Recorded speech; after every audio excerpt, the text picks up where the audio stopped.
On March 18, 1887, a prison photographer named Arthur Blackwell was told to record a final meeting between a prisoner known as number 4729 and his 10-year-old son. The man, Michael O'Connor, had been sentenced to hang for robbery and assault. His execution was set for March 20th. 2 days before, prison rules allowed for one last photo to be taken in the visitors' room under the watch of guards. Arthur positioned them with care.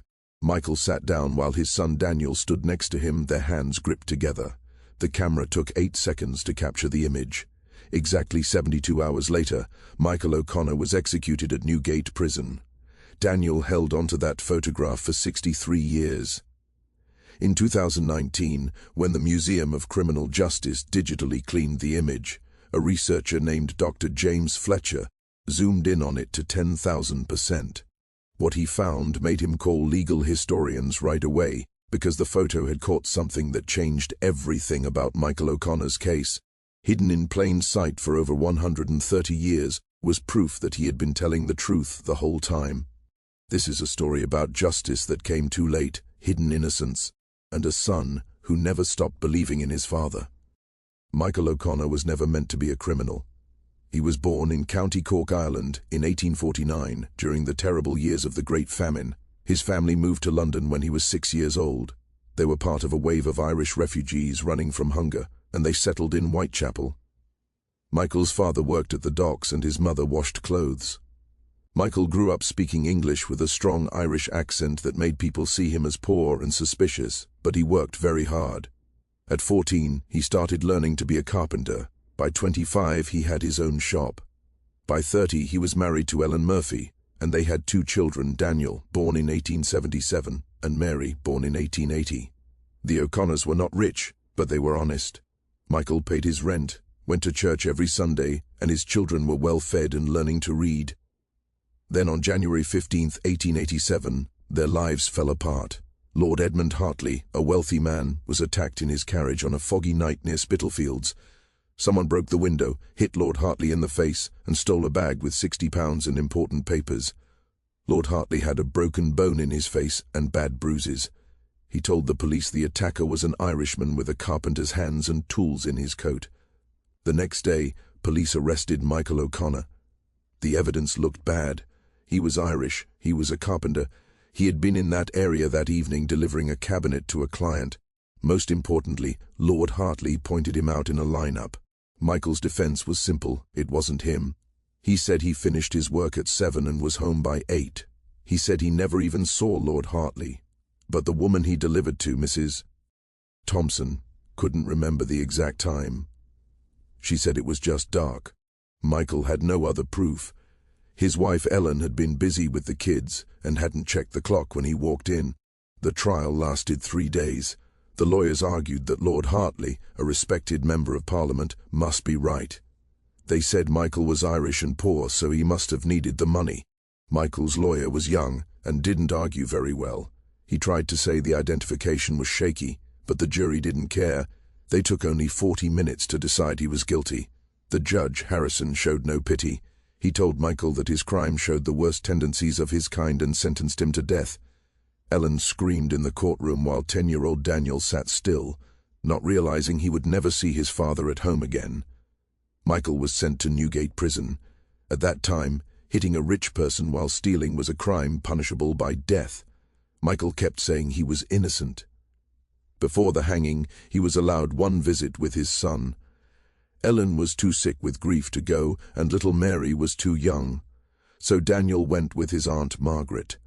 The boy wore his only good suit and carried a prayer book. His mother told him to tell his father they loved him and believed him. Daniel didn't cry on the way there. He wanted to be brave. In the grey visitors' room, Michael was brought in by guards. He looked thin and pale, but his eyes lit up when he saw Daniel. They were only allowed to hold hands. For 20 minutes they talked about normal things like school and home. Then the photographer, Arthur Blackwell, came in. He had seen many sad families before. He told Michael to sit and Daniel to stand. They held hands tightly. The shutter stayed open for 8 seconds. After it clicked, Daniel asked his father one last time if he did it. Michael swore on his children's lives that he was innocent, but said nobody would believe an Irishman over a lord. 2 days later, Michael was hanged. He never changed his story. The photo was eventually given to the museum in 1963 by Daniel's daughter. It sat in a file for over 50 years until 2019. When Dr. Fletcher started the digital restoration, he looked at the high-resolution scan. At 10,000% magnification, he looked at Michael's wrist where the sleeve had moved. He saw a mark. It wasn't a bruise or dirt. It was a very specific shape from a shackle. But it wasn't the type of shackle used at Newgate Prison. It was a transport shackle used by police to move people right after an arrest. This was the big discovery. If Michael was arrested on January 16th as the police claimed, and the photo was taken on March 18th, those marks should have disappeared weeks ago. The fact that the marks were still fresh in the photo meant Michael had been shackled much more recently, or more likely, that the original timeline of his arrest was a lie. Fletcher called in Dr. Patricia Moore, a historian. She searched old police logs and found a page that had been crossed out. It showed an Irish carpenter was actually brought in on January 15th, the very night of the crime, at 11:45 p.m. The police had changed the records to say he was arrested on the 16th. Why? Because a witness named Joseph Mills had seen Michael leaving his job at 7:45 p.m. on the 15th. If the police admitted they picked Michael up that same night, Michael's timeline, would have matched the witness's story, proving he couldn't have been at the scene of the attack. By moving the arrest date to the 16th, the police made it look like Michael had a whole night to hide the stolen money, and that his alibi didn't matter. They also found a letter from a police inspector admitting they had Lord Hartley identify Michael while the Lord was still dizzy and confused from his injuries. They hid the truth to get a quick conviction against a man they didn't like. The pixelated marks on a father's wrist, captured in his final moments, finally proved that Michael O'Connor told the truth until his last breath. Charles Whitmore had arrested Michael O'Connor just hours after the attack, while Lord Hartley was still hurt and confused. He carried out an improper middle-of-the-night identification and then changed the arrest time to hide the sketchy details. By claiming Michael was arrested the next morning at his shop in a calm way, Whitmore made the arrest look legal and took away any chance for Michael to prove he was at home during the attack. The shackle marks seen in the March 18th photo were still fresh because Michael had been chained on January 15th, not the 16th, as the police files claimed.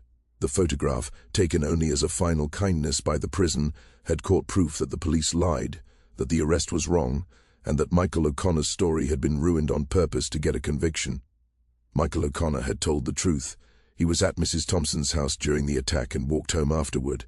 Police grabbed him off the street hours later just because Lord Hartley gave a confused description of an Irishman, and then they made up evidence to make sure he would hang. Daniel O'Connor spent 63 years trying to clear his father's name. After Michael was executed, the family fell apart. Ellen never got over her husband's death and died in 1889 from what doctors called nervous exhaustion, which we now know was deep depression. Daniel and Mary went to live with their Aunt Margaret, who did her best but already had 5 children and very little money.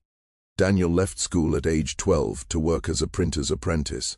He was smart and worked hard, and by 25 he was a journalist for a small workers' paper called the East End Chronicle. He used his job to look into cases where justice had failed, focusing on poor people convicted with weak evidence. He wrote about police lies, bad identification methods, and the bias against Irish people in the British courts. In 1905, he published a series called The Innocent Hanged, and his father's case was number 3. Daniel interviewed Joseph Mills, who was still alive and willing to say he saw Michael leaving Mrs. Thompson's house at 7:45 p.m. on January 15th. This made it impossible for Michael to have attacked Lord Hartley at 8:30 p.m., 5 miles away. He also found Mrs. Thompson, now an old woman, who remembered more clearly. She said Michael finished his work at 7:45 and left right away to get home for dinner. He couldn't have been near the crime scene. Daniel even found the records of the officers.